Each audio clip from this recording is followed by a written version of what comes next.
The Splatoon franchise has been in a constant decline ever since the second game hit store shelves, and since the game's been out for a good while now, I feel I should bring this issue to light as I rarely see anybody on YouTube talk about this, especially when the game came out. But before we can discuss this, I have to know, what is your favorite part about the Splatoon franchise? Let me know in the comments below. The original Splatoon game was revealed at E3 2014 in the Nintendo Direct presentation, showing off this brand new Nintendo IP to the world, and it was safe to say that a lot of people were confused. It's a third-person shooter, but instead of shooting people, you shoot the ground and try to get as much coverage as possible in a 3-minute time limit. Of course, the game has been out for a long time and we've had a lot of time to adjust to it, but saying it out loud just baffles my mind. I would love to see the pitch meeting on this game. While a lot of people were confused, I was with this game day one. 10-year-old me was so intrigued with the wacky and fun idea. Slowly but surely, more and more footage and news came out about the game, and I just couldn't hold my excitement. Everything about this game just clicked with me, and I will never forget the day that I got this game in my hands. May 29th, 2015 was a very special day.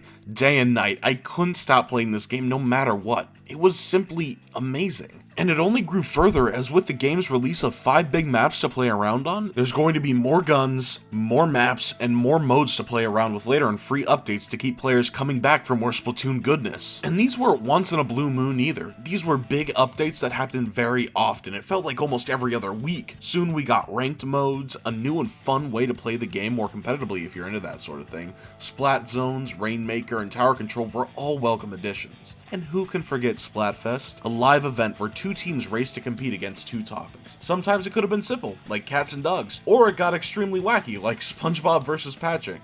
Yeah, if this doesn't tell you the game was big, I don't know what will. Everything was just right with this game, and I know the majority of the Splatoon fanbase probably hasn't played the original game, as the Wii U was already one foot in the grave, mainly due to how child-friendly the system was, but that's a video for another day.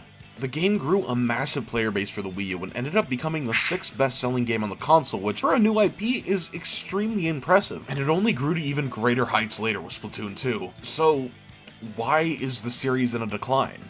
With all this amazing growth, how could the series possibly be in a decline?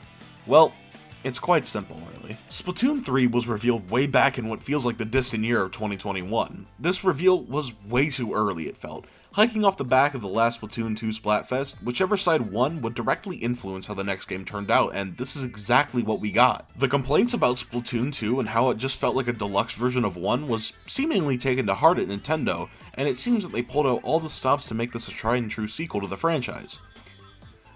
Except that it kinda wasn't. When you peel back the cosmetic layer of paint this game sports, it really is just the same game as Splatoon 1 and 2 with a new coat of paint, but arguably worse. Let me explain. The way Splatoon 3 presents itself, it's seemingly really trying to differentiate itself from the previous entries with a new setting and overall feel. Along with the new setting, we got an option of becoming an Octoling from the very start. You can have your very own locker that you can customize completely to your liking. Although originally it was stupidly hard to find, it still is a really neat addition. Not to mention the new stages added to the game. We get 12 new stages upon release with 5 new stages. Well, technically there are 6 new stages, one being just a new coat of paint from the original game, Hammerhead Bridge, so that makes this game at least on par with the original game. Which really doesn't make a lot of sense considering it is number 3 in the franchise. You think they'd add more. Where'd those stages go, Nintendo?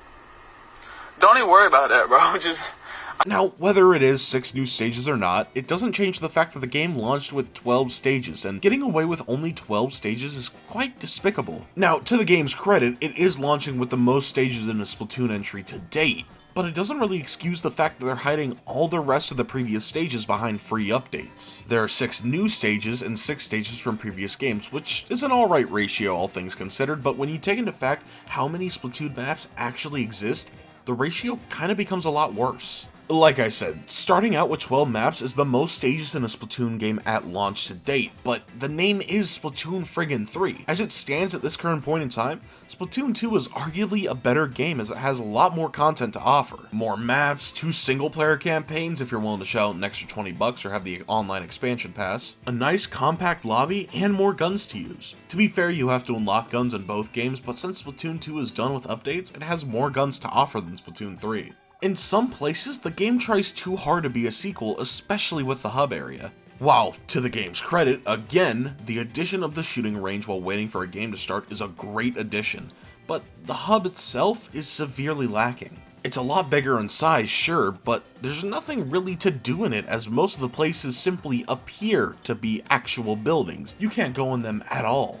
And there is this card game thing you can do, which, I'll be completely honest, I forgot this was even in the game, as it quite literally adds nothing to the game. Even Nintendo knew this addition was dumb and set it inside the far corner of the map. Just like the L3 nozzle nose, I've never seen anyone use this. I guess the last point I want to make is circling back to the whole free updates thing Nintendo is pulling with their recent online games. Ironically, the whole free updates thing was popularized back with Splatoon on the Wii U.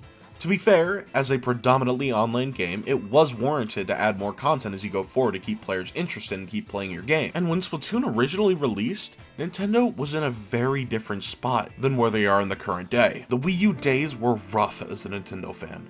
Very, very rough. Can't believe I'm really saying this, but back in my day, Nintendo, after being on top of the world with the Wii, started to really struggle when the Wii U released, as they had leaned a little too far into the casual audience with the Wii U, and sales tanked due to a lot of different reasons, but we'll just say mismanagement on everyone's end. To pick up the slack of little to no third-party support, Nintendo had to really pull their weight and throw out some heavy hitters like Mario 3D World, Donkey Kong Tropical Freeze, Zelda Wii U, and so on. So at that time, Splatoon was a major risk for the company. A risk that heavily paid off for Nintendo at that moment in time. Point in case here, Nintendo had to really try in those days. Their audiences were slipping and they needed to find new ways to captivate them and give them, more reasons to buy their console. Splatoon really worked, and they saw that adding new free updates post-launch, and that really helped out and kept what little player base they had alive. It worked. Really, really worked.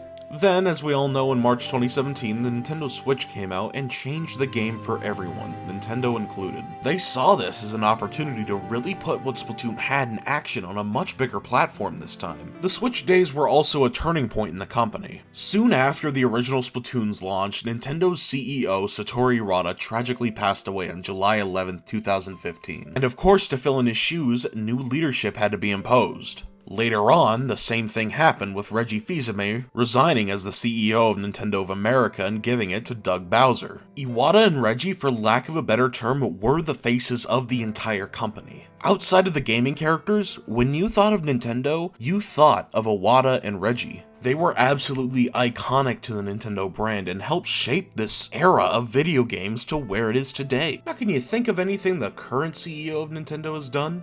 The current CEO, Shuntaro Furukawa.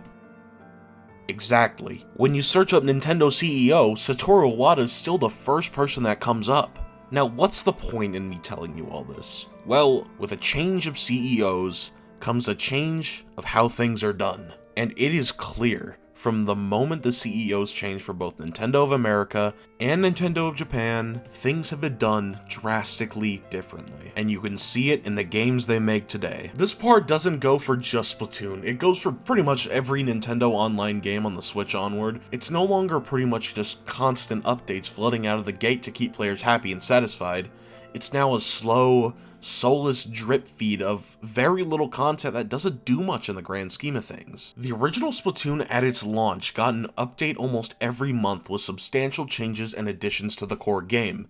Take that to today's Splatoon, where we only got a single update that adds content in the span of almost 3 whole months. Not very much at that. Splatoon 3 is an honest reflection at how Nintendo treats both their sequels and their online scene by pretty much spitting on the face of the customer, depriving us of what should already be in the base game. Nintendo's been getting away with this style of business for way too long, and I'm not saying the free updates can't work, I'm saying that the way they're going about this deal is all wrong. At this point, I'm not surprised there isn't a Battle Royale mode with a Battle Pass system. The Splatoon fandom is very loyal and deserving of so much better. So much of a better experience than what they're getting their $60 for, that's for sure. Yeah, the quality of life improvements sure are nice. You can thank Nintendo for that, even though we should have gotten them when the second game came out. What was once Nintendo's shining new IP has basically turned into the Call of Duty of it all, and while it isn't on that level just yet, it sure does feel that way. And for a franchise like Splatoon, to be fair, there really is never enough content you can shove in to really warrant a true sequel. However, nothing about what I've told you is as bad as these idle designs. I mean, these guys are simply the ugliest things I've ever seen. There's no coming back. We're just at the point of no return. This is awful.